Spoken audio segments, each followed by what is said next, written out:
Hi guys, once again welcome back to my YouTube channel. ഇന്നത്തെ വീഡിയോയിലൂടെ നിങ്ങളുമായി share ചെയ്യുന്നത് ഒരു റിലേഷൻഷിപ്പിനെ കിൽ ചെയ്യുന്ന 4 ടോക്സിക് ബിഹേവിയേഴ്സ് ആണ്. ഒരു പക്ഷേ നിങ്ങളുടെ ലൈഫിൽ അല്ലെങ്കിൽ നിങ്ങൾ ഇങ്ങനെ ചെയ്യുന്നുണ്ടെങ്കിൽ തീർച്ചയായും ഈ 4 കാര്യങ്ങൾ നിങ്ങൾ തുടർച്ചയായി കൊണ്ടുപോകുന്നുണ്ടെങ്കിൽ നിങ്ങളുടെ ലൈഫിലെ റിലേഷൻഷിപ്പിന് അധികകാലം ആയുസ് ഉണ്ടായിരിക്കില്ല. സോ എന്തൊക്കെയാണ് ഒരു റിലേഷൻഷിപ്പിനെ ഇല്ലാതാക്കുന്ന 4 ടോക്സിക് ബിഹേവിയേഴ്സ് എന്നുള്ളത് നോക്കാം. ഒന്നാമത്തെ കാര്യം എല്ലായ്പ്പോഴും സൈലന്റ് ട്രീറ്റ്മെന്റ് നടത്തുക എന്നുള്ളതാണ്. ഒരുപക്ഷെ നിങ്ങൾക്ക് എന്തെങ്കിലും ഇഷ്ടപ്പെടാത്ത ഒരു കാര്യം നിങ്ങളുടെ ഓപ്പോസിറ്റ് നിൽക്കുന്ന പാർട്ട്ണർ ചെയ്തെന്ന് വിചാരിക്കുക. നിങ്ങൾ പിന്നീട് അവരെ നേരിടാൻ പോകുന്നത് സൈലന്റ് ട്രീറ്റ്മെന്റിലൂടെ ആയിരിക്കും. അവരെന്ത് ചോദിച്ചു കഴിഞ്ഞാലും നിങ്ങൾ മിണ്ടാതിരിക്കും, ഒരു ആൻസറും നൽകില്ല. സ്വാഭാവികമായി നമ്മൾ എന്തെങ്കിലും ഒരു കാര്യം ആരോടെങ്കിലും ചോദിക്കുന്ന സമയത്ത്, അത് നിരന്തരം ചോദിക്കുന്ന സമയത്ത് നമുക്ക് ഉത്തരം കിട്ടിയില്ലെങ്കിൽ നമ്മൾ ഇറിറ്റേറ്റഡ് ആകുന്നു എന്നുള്ളത് അത് വളരെ നാച്ചുറലായി സംഭവിക്കുന്ന ഒരു കാര്യമാണ്. എസ്പെഷ്യലി നിങ്ങളുടെ ലൈഫ് പാർട്ട്ണറിൽ നിന്നുമാണ് ഇങ്ങനെ സൈലന്റ് ട്രീറ്റ്മെന്റ് കിട്ടിക്കൊണ്ടിരിക്കുന്നത് എന്നുണ്ടെങ്കിൽ ഓപ്പോസിറ്റ് നിൽക്കുന്ന വ്യക്തിക്ക് മടുപ്പുണ്ടാകാനുള്ള സാധ്യത കൂടുതലാണ്. ഈ ഒരു സൈലന്റ് ട്രീറ്റ്മെന്റ് തുടർച്ചയായി സംഭവിക്കുന്ന സമയത്ത് മടുപ്പുണ്ടാകുകയും ആ റിലേഷൻഷിപ്പിനോട് തന്നെ മടുക്കുകയും അല്ലെങ്കിൽ ആ റിലേഷൻഷിപ്പ് ക്വിറ്റ് ചെയ്താലോ എന്നുള്ള ഒരു ചിന്തയിലേക്ക് വരെ എത്താനുള്ള സാധ്യത കൂടുതലാണ്.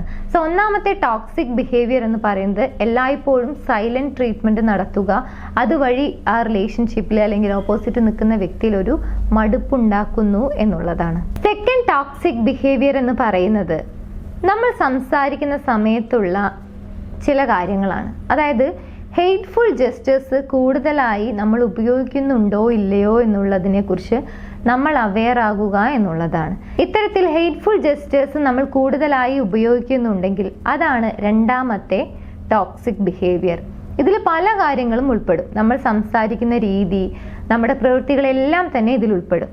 ഫോർ എക്സാമ്പിൾ, നമ്മൾ എന്തെങ്കിലും ഒരു കാര്യം സംസാരിക്കുന്ന സമയത്ത് പലപ്പോഴും നിങ്ങളുടെ പാസ്റ്റ് ലൈഫിൽ എന്തെങ്കിലും ഒരു മിസ്റ്റേക്ക് സംഭവിച്ചിട്ടുണ്ടായിരിക്കും, അല്ലെങ്കിൽ നിങ്ങൾക്ക് വളരെയധികം ദേഷ്യം ഉണ്ടാകുന്ന എന്തെങ്കിലും ഒരു കാര്യം അവർ നടത്തിയിട്ടുണ്ടായിരിക്കും. സോ അതിൻ്റെ ആ ഒരു എഫക്റ്റിൽ നിങ്ങൾ എപ്പോഴും ഇവരെ നോക്കുക, ഒരു ത്രട്ടൺ രീതിയിൽ നോക്കുക, അല്ലെങ്കിൽ വെറുപ്പുള്ള രീതിയിൽ എപ്പോഴും ഇങ്ങനെ ഒരു സ്റ്റെയറിങ് നടത്തുന്നുണ്ടെങ്കിൽ തീർച്ചയായും ഇത് ഹെയ്റ്റ്ഫുൾ ജെസ്റ്റേഴ്സിൽ ഉൾപ്പെടുന്ന ഒരു കാര്യമാണ്. അതുപോലെ തന്നെ പെട്ടെന്ന് ദേഷ്യം വരുന്ന സമയത്ത്, നിങ്ങളെ പ്രൊവോക്ക് ചെയ്യുന്ന സമയത്ത് അബ്യൂസീവ് ആയിട്ടുള്ള വേർഡ്സ് യൂസ് ചെയ്യുക, അല്ലെങ്കിൽ അവർക്ക് ഇഷ്ടപ്പെടാത്ത രീതിയിൽ അവരോട് സംസാരിക്കുക, അല്ലെങ്കിൽ അവരെ വളരെയധികം ഹേർട്ട് ചെയ്യുന്ന രീതിയിൽ സംസാരിക്കുക, എന്തെങ്കിലും വേർഡ്സ് യൂസ് ചെയ്യുക, അല്ലെങ്കിൽ ഫിസിക്കലി തന്നെ അവരെ അറ്റാക്ക് ചെയ്യുക, ഇങ്ങനെയുള്ള കാര്യങ്ങളൊക്കെ നടത്തുന്നുണ്ടെങ്കിൽ അത് വളരെയധികം ടോക്സിക് ആയിട്ടുള്ള ഒരു ബിഹേവിയർ ആണ്. ഒരു പക്ഷേ ആരാണെങ്കിലും ആ റിലേഷൻഷിപ്പ് അപ്പം തന്നെ ക്വിറ്റ് ചെയ്തു പോകാനുള്ള സാധ്യത കൂടുതലാണ്. മാത്രമല്ല ഇത്തരത്തിലുള്ള പ്രശ്നങ്ങൾക്കൊക്കെ അതിൻ്റെതായിട്ടുള്ള മറ്റ് പല കോൺസിക്വൻസും ഉണ്ട് എന്നുള്ളത് കൂടി നമ്മൾ മനസ്സിലാക്കണം. സോ റിലേഷൻഷിപ്പിനെ ഇല്ലാതാക്കുന്ന രണ്ടാമത്തെ ഹേറ്റ്ഫുൾ ബിഹേവിയർ അല്ലെങ്കിൽ ടോക്സിക് ബിഹേവിയർ എന്ന് പറയുന്നത് അത് ഹേറ്റ്ഫുൾ ജെസ്റ്റേഴ്സ് യൂസ് ചെയ്യുക എന്നുള്ളതാണ്. സോ നമ്മളിവിടെ നമ്മുടെ പ്രവൃത്തികളും നമ്മുടെ വാക്കുകളും ഒക്കെ നമ്മൾ വളരെയധികം സൂക്ഷിക്കേണ്ടതായിട്ടുണ്ട്. ഇനി മൂന്നാമത്തെ ടോക്സിക് ബിഹേവിയർ എന്ന് പറയുന്നത് നോട്ട് ടേക്കിംഗ് റെസ്പോൺസിബിലിറ്റി. നമ്മുടെ റിലേഷൻഷിപ്പിൻ്റെ റെസ്പോൺസിബിലിറ്റി ഒട്ടും തന്നെ ഏറ്റെടുക്കാതെ ഒരു റിലേഷൻഷിപ്പിലൂടെ നടന്നു പോകുന്ന ഒരവസ്ഥ. നമുക്കറിയാം, നമ്മളൊരു റിലേഷൻഷിപ്പിലേക്ക് എൻറ്റേർഡ് ആയി കഴിഞ്ഞാൽ സ്വാഭാവികമായും നമ്മൾ കോംപ്രമൈസ് ചെയ്യേണ്ടതായിട്ട് വരും, അഡ്ജസ്റ്റ് ചെയ്യേണ്ടതായിട്ട് വരും, സാക്രിഫൈസ് ചെയ്യേണ്ടതായിട്ട് വരും, അണ്ടർസ്റ്റാൻഡിങ് ഇമ്പോർട്ടൻ്റ് ആണ്. ഇങ്ങനെയുള്ള പല ഫാക്ടേഴ്സും ഒത്തു വന്നാൽ മാത്രമേ നമുക്കൊരു ഹെൽത്തി റിലേഷൻഷിപ്പ് മുന്നോട്ട് കൊണ്ടുപോകാൻ സാധിക്കുകയുള്ളൂ. സോ ഇതിനപ്പുറം റെസ്പോൺസിബിലിറ്റി കൂടി നമ്മൾ ഏറ്റെടുക്കേണ്ടതായിട്ട് വരും. ചിലപ്പോൾ വളരെ നിസ്സാരമായിട്ടുള്ള കാര്യങ്ങളായിരിക്കും.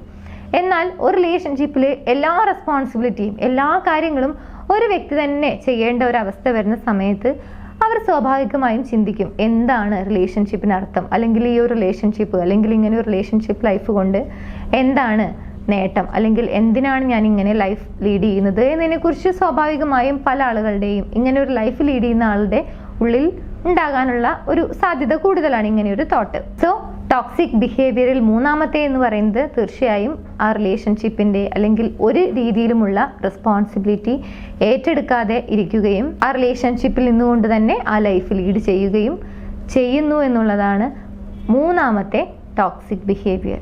ഇനി നാലാമത്തേതും ഏറ്റവും ഇമ്പോർട്ടൻ്റ് ആയിട്ടുള്ള ഒരു കാര്യമാണ്. നമുക്കറിയാം, ഒരു റിലേഷൻഷിപ്പിലായിരിക്കുന്ന സമയത്ത് കംപ്ലൈനിങ് വരിക എന്നുള്ളത് അല്ലെങ്കിൽ ഡിസഗ്രിമെൻ്റ് വരിക എന്നുള്ളത് വളരെ സ്വാഭാവികമാണ്. അല്ലെങ്കിൽ അത് മസ്റ്റായിട്ടും വരുന്ന ഒരു കാര്യമായിരിക്കും. കാരണം 2 വ്യക്തികളാണ് റിലേഷൻഷിപ്പിലേക്ക് എൻ്റേഡ് ആവുന്നത്, അല്ലെങ്കിൽ 2 വ്യക്തികളാണ് ഇങ്ങനെ പ്രണയിക്കുന്നത് അല്ലെങ്കിൽ ലൈഫ് ലീഡ് ചെയ്യുന്നത് എന്നുള്ളത് കൊണ്ട് തന്നെ ഡിസഗ്രിമെൻറ്റ്സ് അല്ലെങ്കിൽ കംപ്ലൈനിങ് ഇതൊക്കെ സ്വാഭാവികമായി സംഭവിക്കുന്നതാണ്. പക്ഷേ ഇത് നിരന്തരം അല്ലെങ്കിൽ അമിതമായി വരുന്ന സമയത്ത് അത് പ്രശ്നം തന്നെയാണ്. കാരണം നമ്മൾ ആരും ആഗ്രഹിക്കുന്നില്ല എല്ലായ്പ്പോഴും എന്നെ ആരെങ്കിലും കുറ്റപ്പെടുത്തണം എന്നുള്ളത്, ശരിയല്ലേ?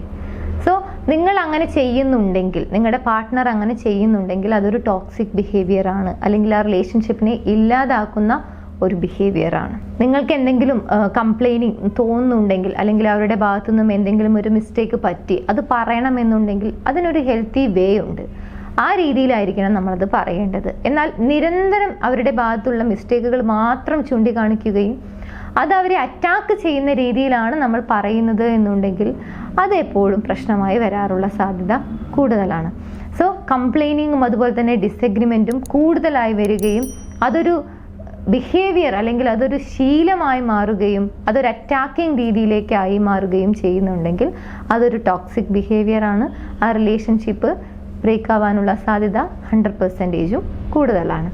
ഈ 4 കാര്യങ്ങളും ഒരു റിലേഷൻഷിപ്പിനെ കിൽ ചെയ്യുന്ന ബിഹേവിയേഴ്സ് ആണ്, അല്ലെങ്കിൽ ടോക്സിക് ബിഹേവിയർ ആണ് എന്നുള്ളത് തന്നെ നമുക്ക് വ്യക്തമായി പറയാം.